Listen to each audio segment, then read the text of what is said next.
Assalamualaikum warahmatullahi wabarakatuh.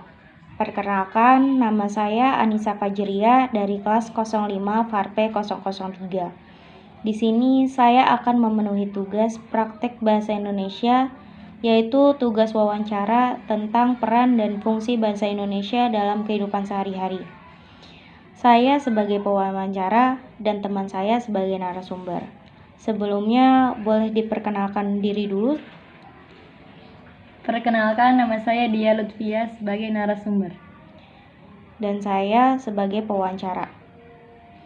Langsung saja, menurut Anda, peran dan fungsi bahasa Indonesia itu seperti apa? Menurut saya, peran bahasa Indonesia sendiri adalah sebagai alat komunikasi antar seseorang dengan orang lain, seseorang dengan kelompok atau kelompok dengan kelompok, sebagai alat untuk mengekspresikan diri, sedangkan fungsi bahasa Indonesia itu sebagai alat pemersatu bangsa, pemersatu budaya yang memiliki bahasa yang beraneka ragam. Lalu, menurut Anda siapa saja yang turut berperan dalam bahasa Indonesia?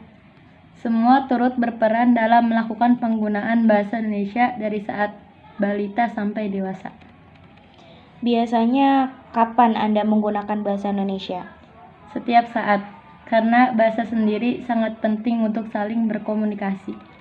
Lalu, bagaimana Anda menerapkan bahasa Indonesia saat di lingkungan sekitar rumah?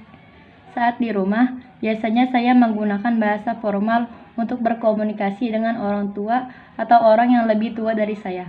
Sedangkan dengan teman saya menggunakan bahasa santai yang biasa digunakan sehari-hari. Menurut Anda, apakah sudah maksimal bahasa yang digunakan?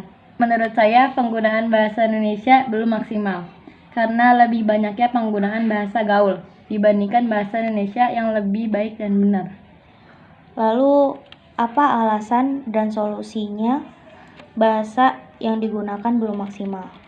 Walaupun peran bahasa sangat penting dalam kehidupan sehari-hari bagi masyarakat, yaitu sebagai alat komunikasi, sebagai alat untuk mengekspresikan diri, sebagai alat untuk mengadakan integrasi dan beradaptasi sosial dalam lingkungan atau situasi tertentu, dan sebagai alat untuk melakukan kontrol sosial.